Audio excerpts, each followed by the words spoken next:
राधे राधे। तो आज हम सुनेंगे शनिवार व्रत कथा। शनिदेव को ग्रहों का राजा कहा जाता है। उन्हें कर्मफल दाता भी कहा गया है। भगवान भोलेनाथ ने इन्हें न्याय के देवता की उपाधि दी है। शनिदेव कर्मों के हिसाब से व्यक्ति को दंड देते हैं। कहते हैं शनिवार का व्रत रखने से शनि दोष में कमी आती है, साथ ही शनिदेव का आशीर्वाद भी मिलता है। शनि दोष और शनि की साढ़े साती से बचने के लिए शनिवार व्रत कथा का पाठ जरूर करें। तो आइए जानते हैं शनिदेव की व्रत कथा क्या है। और अगर आपको ये वीडियो पसंद आए तो प्लीज़ इसको लाइक शेयर ज़रूर कीजिएगा और प्लीज़ मेरे चैनल को सब्सक्राइब कीजिएगा और कमेंट में राधे राधे ज़रूर लिखिएगा। तो एक बार सभी 9 ग्रहों सूर्य, चंद्र, मंगल, बुध, बृहस्पति, शुक्र, शनि, राहु और केतु में बहस हो गई कि कौन सबसे बड़ा है। तो आपस में लड़ने के बाद सभी देवराज इंद्र के पास पहुँचे। इंद्र असमंजस की स्थिति में निर्णय नहीं दे पाए, परंतु उन्होंने सभी ग्रहों को सुझाव दिया कि पृथ्वी पर राजा विक्रमादित्य ही इसका फैसला कर सकते हैं, क्योंकि वो बहुत ही न्यायप्रिय राजा हैं। सभी पृथ्वी पर राजा विक्रमादित्य के पास गए और अपने आने का कारण बताया। राजा उनकी समस्या को सुनकर बहुत परेशान हो गए।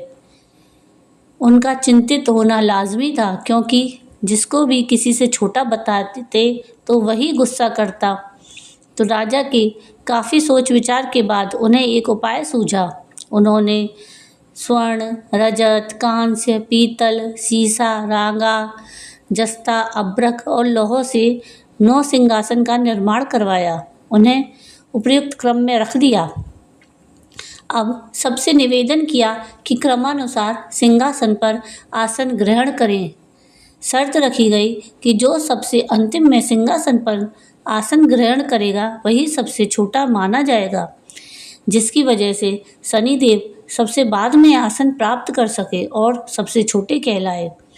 क्रोध की आवेश में आकर शनिदेव ने सोचा कि राजा ने यह सब जानबूझकर किया है। कुपित होकर राजा से कहा कि राजा, तू मुझे नहीं जानता।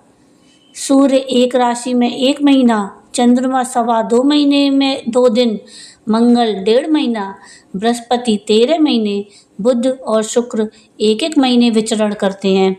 लेकिन मैं 2.5 से 7.5 साल तक रहता हूँ। मैंने बड़े बड़े का विनाश किया है।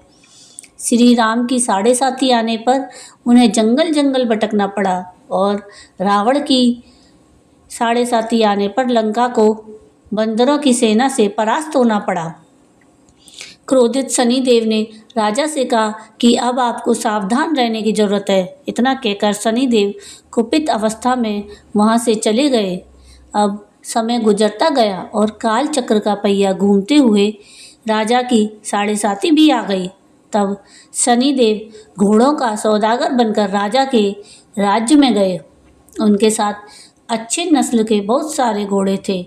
जब राजा को सौदागर के घोड़ों का पता चला तो अश्वपाल को अच्छे घोड़े खरीदने के लिए भेजा।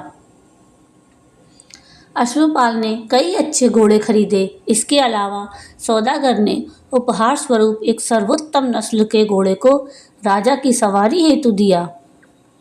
राजा विक्रमादित्य जैसे ही उस घोड़े पर बैठे वह सरपट वन की ओर भागने लगा।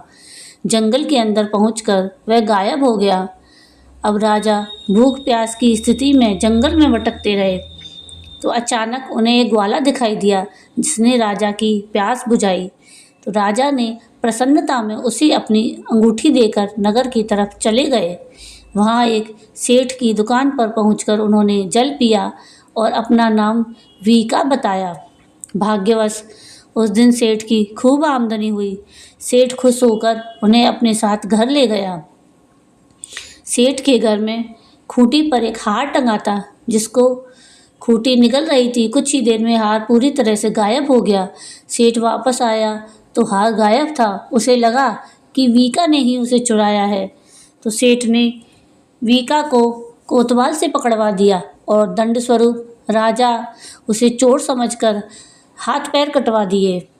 अपंग अवस्था में उन्हें नगर के बाहर फेंक दिया गया। तभी वहाँ से एक तेली निकल रहा था, जिसको वीका पर दया आ गई। उसने वीका को अपनी गाड़ी में बिठा लिया। वीका अपनी जीभ से बैलों को हाँकने लगा। कुछ समय पश्चात राजा की शनि दशा समाप्त हो गई। वर्षा काल आने पर वीका मल्हार गाने लगा। एक नगर की राजकुमारी मनभावनी ने मल्हार सुनकर मन ही मन प्रण कर लिया कि जो भी यह राग गा रहा है, मैं उसी से विवाह करूंगी। उन्होंने दासियों को खोजने के लिए भेजा, परंतु वापस आकर उन सभी ने बताया कि वह तो एक अपंग आदमी है। राजकुमारी यह जानकर भी नहीं मानी और अगले ही दिन वह अनशन पर बैठ गई। जब लाख समझाने पर राजकुमारी नहीं मानी, तब राजा ने उस तेली को बुलावा भेजा और वीका से विवाह की तैयारी करने के लिए कहा गया। वीका से राजकुमारी का विवाह हो गया। एक दिन वीका के स्वप्न में शनिदेव ने आकर कहा कि देखा राजन, तुमने मुझे छोटा बताकर कितना दुख झेला है। तो राजा ने क्षमा मांगते हुए हाथ जोड़कर कहा कि हे शनिदेव, जैसा दुख मुझे दिया है, किसी और को ऐसा दुख मत देना। शनिदेव इस विनती को मान गए और कहा कि मेरे व्रत और कथा से तुम्हारे सारे कष्ट दूर हो जाएंगे। जो भी नित्य मेरा ध्यान करेगा और चींटियों को आटा डालेगा, उसकी सारी मनोकामना पूर्ण हो जाएगी। शनिदेव ने राजा को हाथ पैर भी वापस दे दिए। दूसरे दिन जब सुबह राजकुमारी की आंख खुली तो वह आश्चर्यचकित हो गई। वीका ने मनभावनी को बताया कि वह उज्जैन के राजा विक्रमादित्य हैं। मनभावनी खुशी से फूले नहीं समा रही थी। राजा और नगरवासी सभी अत्यंत प्रसन्न हुए। सेठ ने जब यह सुना तो वह पैरों पर गिरकर क्षमा मांगने लगा। राजा ने कहा कि यह सब शनिदेव के कोप का प्रभाव था और इसमें किसी का कोई दोष नहीं है। तो सेठ ने निवेदन करते हुए कहा कि मुझे शांति तभी मिलेगी जब आप मेरे घर चलकर भोजन करेंगे।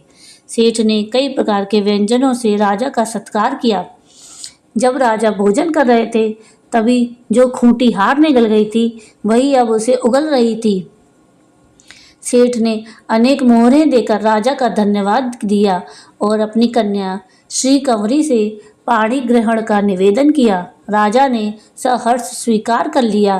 राजा अपनी दोनों रानियों मनभावनी और श्री कंवरी को लेकर उज्जैन नगरी लौट आए। सारे नगर में दीपमाला और खुशी मनाई। राजा ने घोषणा करते हुए कहा कि मैंने शनिदेव को सबसे छोटा बताया था, लेकिन असल में वही सर्वोपरि हैं। तब से सारे राज्य में शनिदेव की पूजा और कथा नियमित होने लगी। सारी प्रजा के बीच खुशी और आनंद का वातावरण बन गया। शनिदेव के व्रत की कथा जो भी सुनता या पढ़ता है, उसके सारे दुख दर्द दूर हो जाते हैं। तो ये थी शनिवार व्रत की कथा। और अगर आपको ये पसंद आई हो तो प्लीज़ इसको लाइक शेयर ज़रूर कीजिएगा और प्लीज़ मेरे चैनल को सब्सक्राइब कीजिएगा। और वीडियो देखने के लिए थैंक यू। राधे राधे।